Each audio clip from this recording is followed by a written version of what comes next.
আজকে সকালে যে আমরা একটা মর্মান্তিক ঘটনার খবর পেলাম সেটা হলো সাইদাবাদে বিবাদমান দুই গ্রুপের মধ্যে সংঘর্ষে একজন কিশোর নিহত হয়েছেন। ইন্না লিল্লাহি ওয়া ইন্না ইলাইহি রাজিউন। সম্মানিত আমার রায়পুরাবাসী, বিশেষ করে চরাঞ্চলবাসী, এই চরাঞ্চলকে কিছু আধিপত্যবাদী রাজনৈতিক দল যারা এই চরাঞ্চলকে ব্যবহার করে দিনের পর দিন লাশ ফেলার চক্রান্ত করে যাচ্ছে। আপনারা জানবেন যে বর্তমানে সামনে নির্বাচন রয়েছে।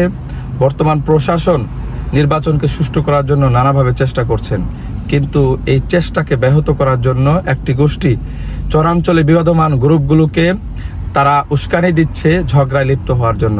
আপনারা ইতিমধ্যে দেখেছেন সেই প্রচেষ্টায় নীলক্ষা হয়েছে, সেই প্রচেষ্টায় বাসগাড়িত হয়েছে এবং এখন সাইদাবাদে হচ্ছে। আমি চরাঞ্চলবাসীকে বলতে চাই, আপনাদেরকে মেরে একদল ক্ষমতায় আসতে চায়, কিছু মানুষ তারা এমপি হতে চায়।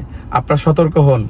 ঝগড়া করবেন আপনারা, ক্ষতি হবে আপনাদের, লাশ পড়বে আপনাদের, সব কিন্তু ক্ষতি হবে আপনাদের। একইভাবে আমি সম্মানিত প্রশাসনকে অনুরোধ করতে চাই, এতগুলো প্রশাসন থাকার পরেও রায়পুরা আর্মি ক্যাম্প আছে, সরকারের সবগুলো সংস্থা অ্যাক্টিভ আছে, এর পরেও কিভাবে এই মরণবিধি ঝগড়া সৃষ্টি হয়, আমার কাছে মনে হচ্ছে আপনারা সঠিকভাবে দায়িত্ব পালন করছেন না। আমি সম্মানিত আমার প্রশাসনিক ভাইদেরকে বলবো, সম্মানিত আর্মির দায়িত্বে যারা রয়েছেন আপনাদেরকে বলবো, রায়পুরায় নির্বাচনকে সুষ্ঠু করার জন্য অনতি বিলম্বে যারা ঝগড়া করছে, যাদেরকে উস্কানি দিচ্ছে, সেগুলো বন্ধ করুন। রায়পুরায় ভোটের সুস্থ পরিবেশ নিশ্চিত করুন। আমরা ঝগড়া চাই না, আমরা চাই শান্তি। চরাঞ্চলের মানুষ আমরা সবাই ঐক্যবদ্ধভাবে সামনের দিকে এগিয়ে যেতে চাই। যারা ঝগড়ার সাথে সংশ্লিষ্ট থাকবে, যারা ঝগড়াকে আশ্রয় প্রশ্রয় দেবে, তাদেরকে আগামী দিন রায়পুরার মানুষ প্রত্যাখ্যান করবে। এখনই সময়, আপনারা সচেতন হন। কারা ঝগড়া লাগাচ্ছে সব আপনারা জানেন।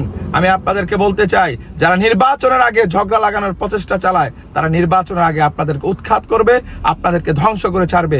এখনই সতর্ক হন। আসুন ঐক্যবদ্ধভাবে ঝগড়ার বিরুদ্ধে আমরা প্রতিরোধ গড়ে তুলি।